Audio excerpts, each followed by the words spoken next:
मेरे प्यारे दोस्तों,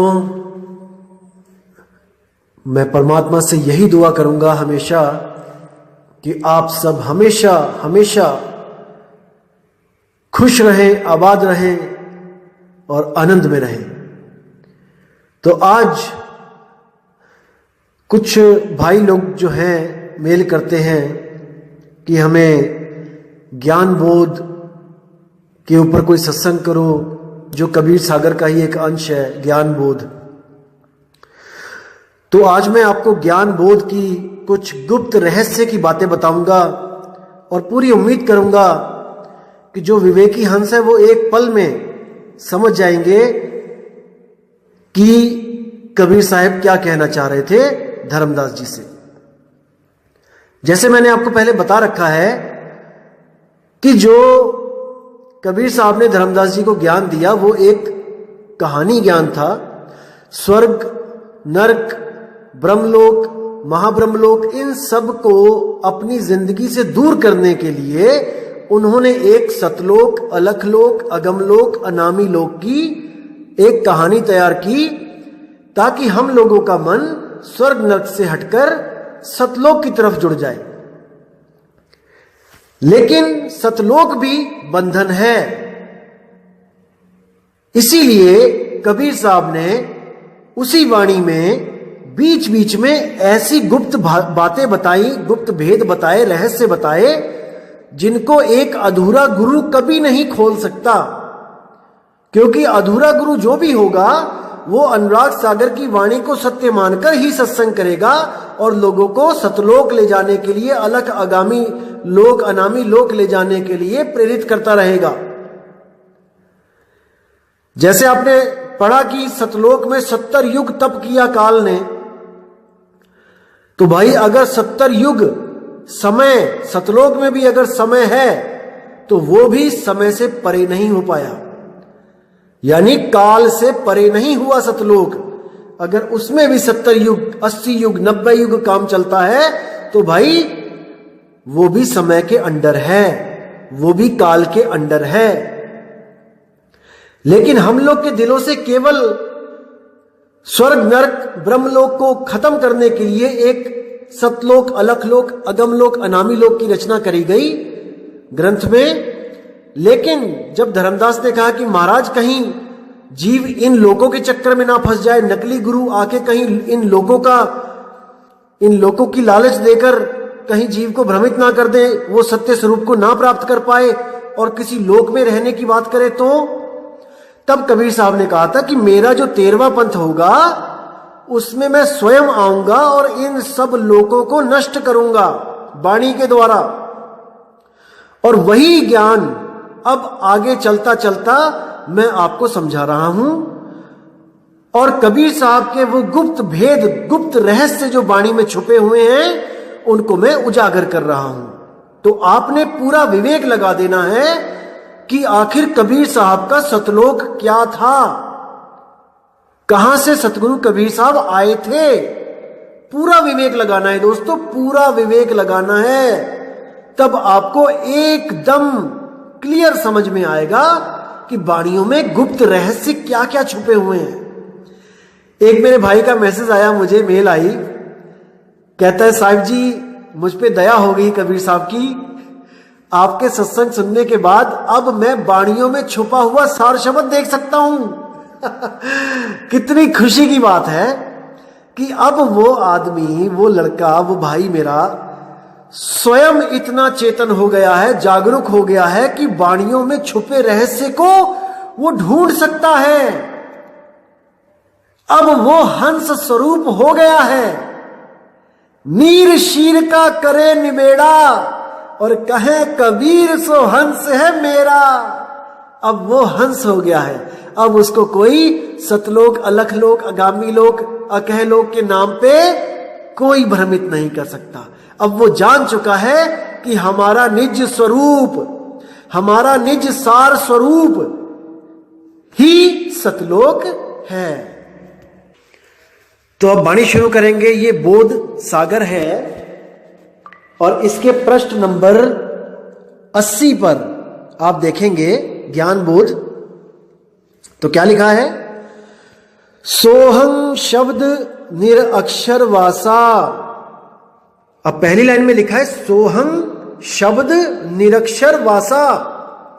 अब जो अज्ञानी बंदा होगा वो क्या कहेगा कि देखो सोहंग लिखा है, इसको जपना है। बिल्कुल नहीं, इसको जपना नहीं, इसको समझना है, समझना है।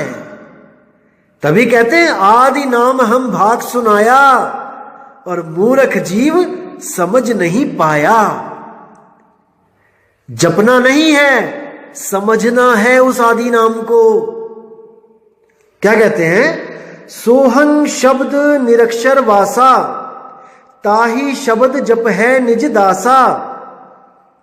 कहने का मतलब कि जो सोहं शब्द है वो अक्षरों में नहीं है, वो निरक्षर है। सोहम आत्मदेव सारे अक्षरों को पैदा करता है मन और तन के द्वारा, लेकिन वो हमेशा इन अक्षर से न्यारा है। वो सोहम है, सोहम तत्व है, ना कि सोहम मंत्र है जो स्वयं आत्मदेव ने बनाया है। ये सोहम मंत्र भी तब बना है जब 52 अक्षर पूरे हुए और सा और हा की उत्पत्ति हुई, तब उसमें ओ की मात्रा लगा के सोहंग बनाया गया। तो इसको समझो भाई। आगे क्या कहते हैं? ताही शब्द जप है निज दासा। अब देखो जहां पे जप है लिखा है उसका मतलब है सिमरन, क्योंकि वह सीधे कहते हैं वाणियों में नाम है जप में, नाम है तप में। अगर जप में और तप में नहीं है तो यहां पर जो जप लिखा है तो इसका मतलब ये क्रॉस क्वेश्चनिंग हो जाएगी यहां पे, कि वहां पे कह रहे हैं जप में नहीं है और यहां पे कह रहे हैं कि जपना पड़ेगा। तो जहां पे जप लिखा है वहां का मतलब है सिमरण। ये गुप्त इसलिए रखा गया है ताकि नकली गुरु आपको जाप में फंसाए और असली गुरु आपको विवेक देके उस जापों से अलग कर दे। क्योंकि अगर दोनों का ज्ञान सेम चलेगा तो आप समझ नहीं पाओगे। जैसे कई पंथ ऐसे भी चल रहे हैं आज के टाइम में जो आपको कहेंगे कि 52 अक्षर से परे है, सार नाम 52 अक्षर से परे है, और आपके कान में फूंक मार के उसको सार शब्द घोषित कर देंगे और आप विवेक नहीं कर पाओगे कि वो जाप है, अजपा है कि अनहद है। इसलिए साहिब ने कहा है तन फुक्का गुरु हद का, बेहद का गुरु और जब बेहद का गुरु मिले तब मिले ठिकाना ठौर।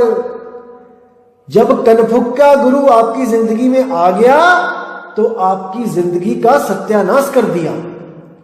उस कान में फूंक मारने वाले गुरु से पूछो कि जो वस्तु आप हमें दे रहे हो वो तो कबीर साहब कह रहे हैं कि हमारे पास पहले से ही है। कस्तूरी कुंडल बसे मृग ढूंढे बनमाही, और ऐसे रमता राम है दुनिया जाने नहीं।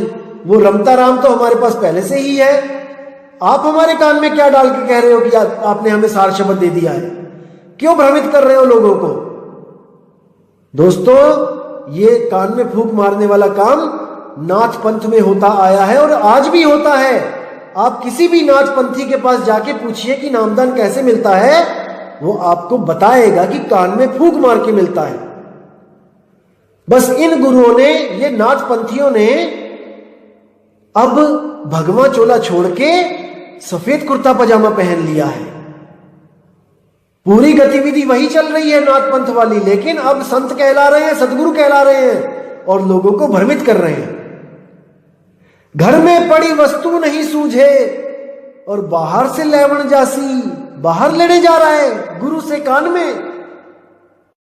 अरे भोली आत्मा, समझ जा वो वस्तु तेरे पास है, पर तुझे उस वस्तु को लखाने वाला गुरु नहीं मिल रहा है। दिक्कत बस यहां पे है। तो साहिब कहते हैं सोई गुरु पूरा कहावे, 2 अक्षर का भेद बतावे, एक छुड़ावे और एक लखावे। क्या लखावे? जो स्वयं तुम्हारे पास है। निज नाम लखावे, निज सार लखावे। तुम्हारा सार क्या है?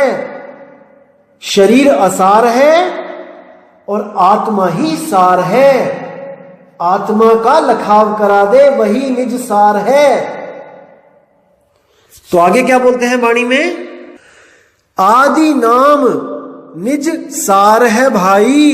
देखो आगे ना साहिब कहते हैं आदि नाम, जो आद जुगाद में भी जो नाम था, जब ये 52 अक्षर भी पैदा नहीं हुए थे, निज सार है भाई, वो तेरा निज सार है, वो तेरा निज रूप है, वो तेरा ही निज नाम है। इसको समझो, आदि नाम निज सार है भाई, वो तुम्हारा आत्म स्वरूप है। जब तुम उस निज सार को प्राप्त कर लोगे, जो स्वयं तुम्हारा रूप है, जमरा जाते ही निकट न आई, उसके बाद जम राजा तुम्हारे पास भी नहीं फटक सकता। जैसे आपको पीछे एक कहानी बताई थी मैंने कि शेर का बच्चा तब तक डंडे खाएगा गडरिये से जब तक वो नहीं जान जाता, निज रूप नहीं जान जाता। जब वो निज रूप जान जाता है तो उसे किसी और शेर की जरूरत नहीं पड़ती गडरियों को भगाने के लिए, वो स्वयं ही पूरा है, वही अकेला काफी है।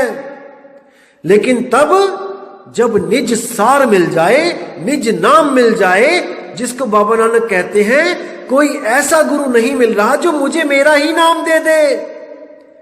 सबके नाम जपा रहे हैं गुरु एक से लेके जेड तक, लेकिन कोई ऐसा भेदी गुरु नहीं मिल रहा है जो मुझे मेरा नाम दे दे। इसलिए वाणी में कहते हैं कोई नाम ना जाने मेरा। तो ऐसा गुरु चाहिए जो हमें हमारा ही निज सार निज नाम दे दे। 3 गुणों की भक्ति में भूल पड़ा संसार, और कहे कबीर निज नाम बिन कैसे उतरे पार। निज नाम बिन यानी तुम्हारा निजी नाम, तुम्हारा निजी स्वरूप, वो कोई भेदी गुरु दे सकता है भाई। आगे क्या कहते हैं वाणी में, तुम कहे शब्द दीन टकसारा, सो हंसन सो कहो पुकारा।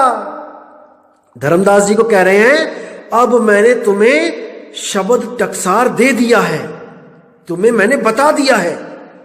सो हंसन सो कहो पुकारा, अब तुम हंसों को पुकार पुकार के वो सार नाम दो, निज रूप दो, लेकिन केवल उसको देना जो उस लायक हो, जो ज्ञान को समझ रहा हो। नहीं तो केवल पवित्र ज्ञान तुम जग में भाखो और मूल ज्ञान गुप्त कर राखो। इसको गुप्त रखना। आगे कहते हैं सार शब्द का सुमिरण कर ही, सहज अमर लोक निस्तर ही। अब देखो कितनी प्यारी वाणी है। अब आप जो कई लोग स्वयंभू आत्मज्ञानियों के चक्कर में जो फंसे हैं, वो यहां पर इस वाणी पे विचार करें, केवल वो निकल आएंगे वहां से। क्या कहती है वाणी, सार शब्द का सुमिरण कर ही, जो उस निज नाम का सिमरण करेगा, जो निज रूप का ध्यान करेगा, सहज अमर लोक निस्तर ही, वो सहज ही अमर लोक को पहुंच जाएगा। यानी कि अपने निज रूप को प्राप्त कर लेगा और वो सहज हो जाएगा। अब ये जो सहज का नाम लेके आपको कई लोग भ्रमित करते हैं कि आपने सहज हो जाना है, सहज हो जाना है। यहां पर इस 5 तत्व के 5 जो अवगुण है, काम क्रोध लोभ मोह अहंकार, यही ऊपर के नूरी तत्वों में 16 गुण हो जाते हैं। और ऊपर आगे चले जाओगे तो वहां पे 54 हो जाएंगे, और आगे चले जाओगे तो 1000 कुछ हो जाएंगे। ऐसे भरमा देते हैं। उन लोगों को मैं बताना चाहूंगा भाई, अनुराग सागर की वाणी आप पढ़ो, जहां पर सृष्टि रचना लिखी है वहां पे उस सतपुरुष के 16 पुत्र जो बताए गए हैं भाई, वो 16 गुण है, गुण। और उसी में ये सहज भी एक पुत्र है, एक गुण है, और एक मन भी गुण है, पुत्र है। अब इसी मन के चक्कर में, इसी मन को सारी पावर देने की भूल करके वही आत्मदेव ये सृष्टि बना बैठा है। और अपने सहज गुण को भूल गया है, जो उसका अपना गुण है। अब उसी मन को खत्म करने के लिए ज्ञानी, यानी आत्मा का एक गुण ज्ञान भी है, तो ज्ञानी रूप में बताया गया वहां पे कि कबीर साहब ज्ञानी रूप धर के आए। असल में वो ज्ञान लेके आए, जो परमात्मा है वो ज्ञान लेके आ रहा है और मन को खत्म करके दोबारा से आपको सहज रूप में ले जा रहा है। सहज यानी जो हिलता डुलता नहीं है, बिल्कुल सहज एक जगह स्थिर है। सुरती को ऐसी जगह ले जाया जा रहा है जो चीज स्थिर है। जब स्थिर है तो इसका मतलब अब वो आगे नहीं चलेगी, नहीं आएगी, नहीं जाएगी। यानी चलना ही समय का काम है, रुकना ही निज रूप है, निज नाम है। जब आप एक जगह रुक जाते हो तो समझ जाओ कि वहां पे समय रुक गया, और जब आप चलना शुरू करते हो तो समझ जाओ कि समय के अधीन आ गए। इसलिए उस अवस्था को बोला है अकाल। ना कहीं आना ना कहीं जाना, आपे में आप समाना। आत्मा अजन्मा है और सुरती को हमने आत्मा में ही लगा के उसको भी सहज कर देना है, स्थिर कर लेना है। इसी को मुक्ति कहते हैं। तो जो 16 पुत्र हैं असल में वो 16 गुण हैं। जैसे सबसे पहले कुरुम बोला गया कि पहले कुरुम को पैदा किया। कुरुम का मतलब होता है कछुआ। अब कई ऐसे पंथ भी चल रहे हैं कबीर पंथ में जो कछुआ बना देते हैं वहां पे कि ये परमात्मा का पहला पुत्र है कछुआ, और उसके ऊपर एक काल खड़ा कर देते हैं। भेद ना होने के कारण केवल शब्दों में उलझ जाते हैं, भाव को नहीं पकड़ सकते भाई। आप 16 पुत्र देखना कौन कौन से हैं। सबसे पहले कुरुम। कुरुम का मतलब है कछुआ। भाव क्या बोला गया है यहां पर कि आत्मदेव पहले अपने आप में था, रमा हुआ था। लेकिन जैसे कछुआ भी अपने आप में होता है, लेकिन वो हाथ और पैर गर्दन जैसे ही बाहर निकालता है तो वो खतरे में पड़ जाता है। अब उस पर कोई भी हमला कर सकता है। याद रखना दोस्तों, अगर कछुआ चल रहा होगा और आप एकदम ताली भी बजाओगे तो वो एकदम अपने हाथ पैर अंदर कर लेगा, सेफ मोड में चला जाएगा। इसी तरह जो आत्मदेव था वो सेफ मोड में था, लेकिन जैसे ही कुरुम कछुए की तरह उसने अपना विस्तार किया, अपने गुण प्रकट किए, बस वहीं से कहानी खराब हो गई। जैसे ही मन प्रकट किया वैसे ही आगे से आगे विस्तार होता ही चला गया। तो ये समझना पड़ेगा आपको, उन्हीं गुणों में, उन्हीं पुत्रों में दया, शील, संतोष, प्रेम, सद्भाव, जलरंगी।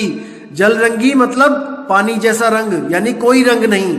आत्मा का स्वरूप कोई रंग रूप नहीं। रंग न रूप न रेख प्रभु ऐसे भगवान। वाणी में मैंने आपको वाणी सुनाई थी। तो कहने का मतलब यही है कि 16 गुणों में से जो एक गुण है वो है काल, मन। वही आपको फंसाने के लिए जिम्मेदार है यहां पे। और एक गुण है ज्ञान, जो मैं आपको दे रहा हूं।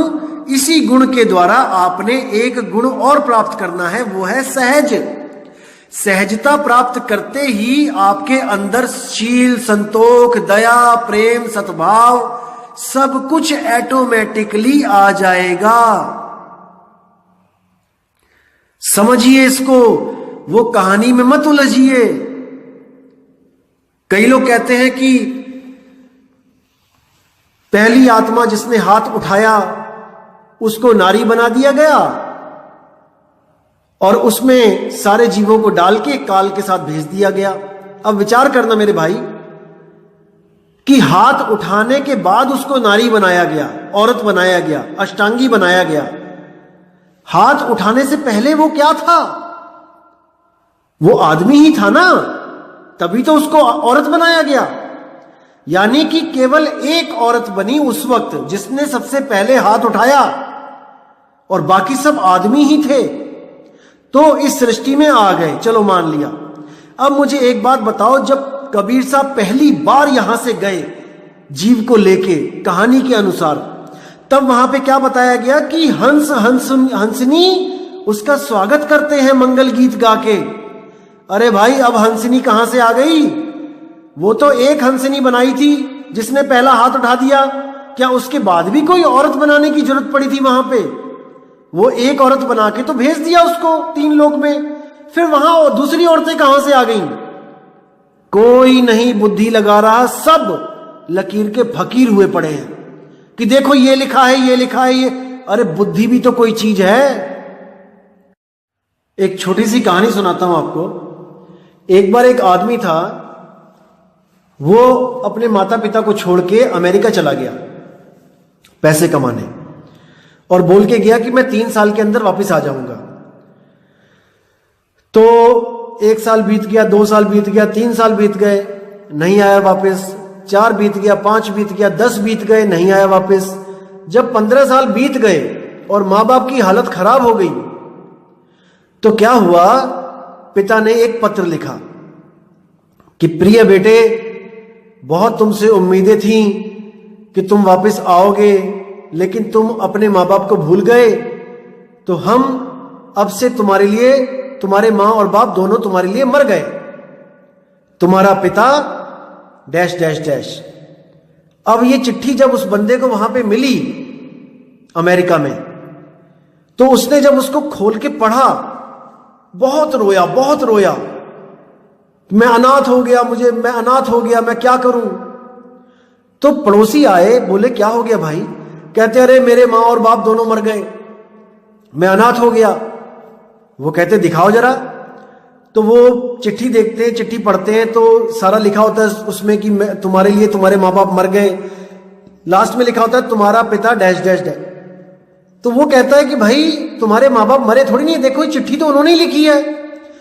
कहता नहीं नहीं नहीं, ये देखो लिखा उसमें कि वो दोनों मर गए तुम्हारे लिए, माँ बाप तेरे लिए मर गए। अरे वो मर गए, सच में मर गए हैं, वो लिखा हुआ है।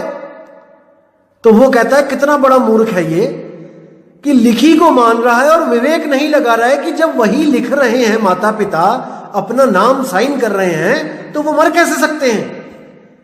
तो ये हाल हम सबका हुआ पड़ा है।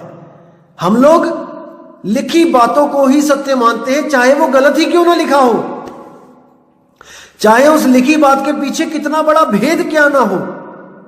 हम भेद को नहीं जानेंगे, हम लिखे के पीछे लग जाएंगे।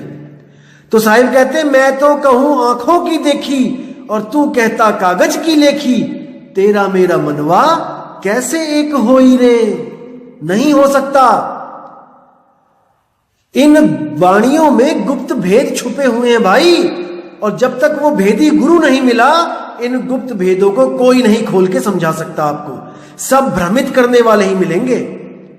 अब आगे वाणी क्या कहती है, उस पर विचार करेंगे। सिमरण का बल ऐसा होई, कर्म काट सब पल में खोई।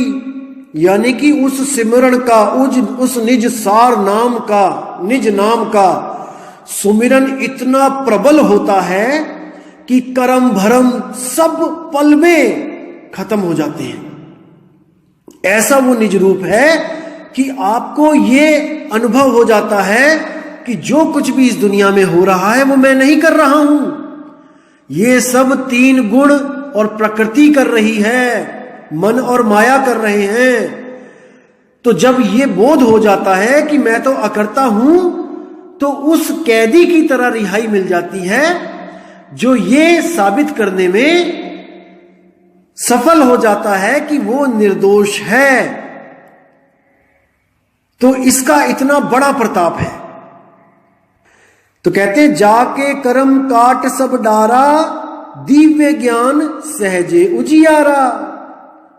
कि जब सब कर्म भरम सब कट जाते हैं तो दिव्य ज्ञान जो सहज है उसका उजियारा, उसका उजागर होता है, और वो सूरत हमेशा के लिए सहज अवस्था को प्राप्त कर लेती है।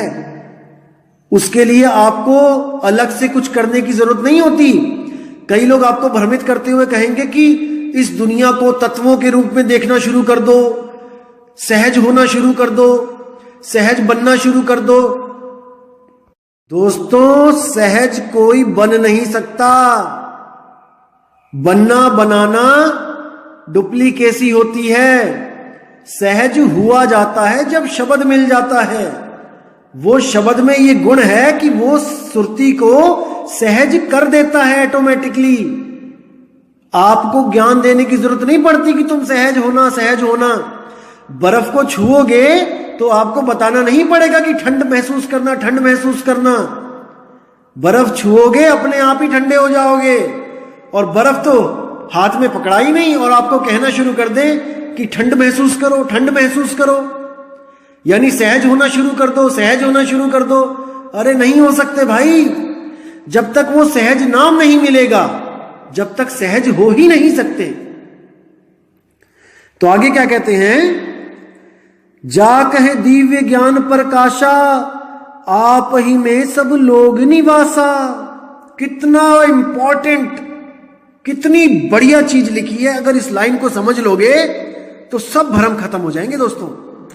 जा कहे दिव्य ज्ञान प्रकाशा, यानी जिसको ये दिव्य ज्ञान हो जाएगा, आप ही में सब लोग निवासा, अपने आप में ही सब लोग निवास करेंगे। कितना स्पष्ट है। अब इससे ज्यादा स्पष्ट वो क्या लिख सकते हैं मेरे भाई, क्या लिखेंगे वो। आप ही में सब लोग निवासा, कि अब सब लोग अपने आप में रहेंगे, ना कि किसी अलख लोक आगामी लोक सतलोक में, ना कि किसी स्वर्ग नरक भूलोक पाताल लोक में, कहीं नहीं। आपे आप रहेला और नहीं गुरु नहीं चेला। खुद में रमण करोगे अपने आप में। जैसे गीता में 3 अध्याय के 17वें श्लोक में कहा जाता है कि जो अपने आप में संतुष्ट है, जो अपनी आत्मा में संतुष्ट है, उसके लिए अर्जुन कोई कर्तव्य नहीं है, कोई पूजा पाठ नित नेम मंगल आरती कुछ भी नहीं, कोई दिया धूप अगरबत्ती भी नहीं। क्योंकि इन सब कर्म कांडों को करने के बाद जो प्राप्त करने की लालसा थी वो गुरु ने पहले ही दे दिया। इसको समझो। अब क्या कहते हैं, लोक अलोक शब्द है भाई, जिन जाना तिन संशय जाई। कितना प्यारा वचन है देखो। अब साफ कर दिया, क्लियर कर दिया यहां पे कि लोक अलोक, वो लोक तो है लेकिन अलोक है। वो ऐसा नहीं कि कोई बस्ती है, कोई गांव है, कोई शहर है, कोई देश है, जैसे आपको भ्रमित किया जाता है वहां सोने की सड़कें हैं, बिल्डिंगें हैं, दूध की नदियां हैं, फल फ्रूट है, काजू बादाम किशमिश है। कुछ नहीं है भाई। लोक अलोक शब्द है भाई। जो लोक और जो अलोक दोनों बता दिया कि लोक जैसा अलोक है वो क्या है, वो शब्द है। वो शब्द में रमेगी, शब्द में ही सुरती ठहरेगी। सुरती के लिए शब्द ही लोक है। जैसे मैंने बताया था आपको कि मां एक इंसान भी है और अपने बच्चे के लिए एक स्थान भी है। अपने बच्चे को वो अपने गोद में रखती है तो वो एक स्थान कहलाती है, और जब वो अपने बच्चे का पालन पोषण करती है और उसकी रक्षा करती है तो वो एक इंसान कहलाती है। इसी तरह शब्द लोक है, लोक होता हुआ भी अलोक है। इसको समझो। जो भी संत आपको कहता है कि मैं आपको सतलोक ले जाऊंगा, आपको अलख लोक ले जाऊंगा, अगम लोक ले जाऊंगा, ब्रह्म लोक ले जाऊंगा, स्वर्ग में ले जाऊंगा, कैवल्य लोक ले जाऊंगा, वो सब आपको भ्रमित कर रहे हैं भाई। उनको निज स्वरूप निज नाम नहीं पता है। वो आपको कोई ना कोई नाम देके इतनी तपस्या करवा देंगे कि आप उस तप के बल पे किसी लोक को प्राप्त हो जाओगे। लेकिन जैसे ही वो तप क्षीण होगा आपको वापस यहां आना पड़ेगा। इसीलिए साहिब ने बोला, नाम है जप में, नाम है तप में। ऐसा गुरु ढूंढो ना तो कोई जाप करवाए और ना ही कोई ताप करवाए। नहीं श्वासों की श्वास में कि मैं श्वासों की श्वास में भी नहीं हूं, श्वासा भी खत्म हो जाते हैं लेकिन मैं कभी खत्म नहीं होता। और कहे कबीर सुनो भाई साधो, मैं तो हूं विश्वास में, मोको कहां ढूंढे रे बंदे, मैं हूं तेरे पास में। बिल्कुल पास में है मालिक, लेकिन भेदी गुरु नहीं मिल पा रहा है। तो क्या कहते हैं आगे, लोक अलोक शब्द है भाई, जिन जाना तिन संशय जाई। जिसने इस मूल ज्ञान को समझ लिया उसकी सब संशय खत्म हो जाएगी, उसको कोई भ्रमित नहीं कर पाएगा। लिख के ले लो, अगर फिर भी उसको कोई भ्रमित कर गया तो यानी कि वो विवेकी था ही नहीं, वो बगुला था लेकिन हंस बनने की कोशिश कर रहा था लेकिन बन नहीं पाया। अगर इस मूल ज्ञान को समझने के बाद भी कोई दोबारा भ्रमित हो जाए, किसी लोक के चक्कर में पड़ जाए, तो भाई अभी उसकी बुद्धि विकसित नहीं हो पाई है जितनी इस ज्ञान को समझने वाले हंस की होती है। तो इसको दोस्तों बहुत अच्छी तरह समझना है। मालिक पूरी दया कर रहा है आप पे, आपको समझाने में कोई कसर नहीं छोड़ी जाएगी, लेकिन समझना दोस्तों आपने ही है।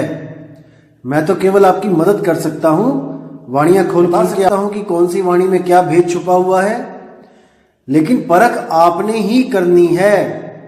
क्योंकि अगर आप परख नहीं करोगे तो कोई आपको बताने नहीं आएगा।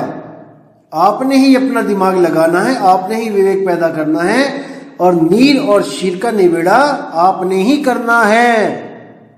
तो दोस्तों उम्मीद करता हूं कि आज के ज्ञान से आपको बिल्कुल क्लियर हो गया है कि सार शब्द क्या है, आदि शब्द क्या है, सतलोक क्या है, निज रूप क्या है। तो उम्मीद करता हूं मालिक आप पे रहम करे, आप पे इतनी आपको सोझी दे, विवेक की शक्ति दे कि आप नीर शीर का निबेड़ा कर सको और जल्दी से जल्दी उस अवस्था को प्राप्त करो जहां पर जाके जीवित मृत्यु होती है, जीवित ही मुक्ति मिलती है। मरने की आस नहीं लगानी पड़ती कि मरने के बाद मुक्ति मिलेगी, जीते जी मुक्त हुआ जाता है। तो दोस्तों एक प्रश्न और था किसी भाई का कि मुझे ये वाला शब्द खोल के बताओ कि सोहंग ऊपर और है सतसुकृत नाम, सब हंसों का वास है, नहीं बस्ती नहीं गाम। दोस्तों बिल्कुल क्लियर है, इसमें साफ ही बोला गया है। सोहम यानी आत्मा। जो लोग कहते हैं कि आत्मा ही परमात्मा है, ये उनके लिए बोला गया है कि भाई आत्मा परमात्मा नहीं है। एक कहूं तो है नहीं और दो कहूं तो गाली, जैसा है तैसा कहूं कहे कबीर विचारी।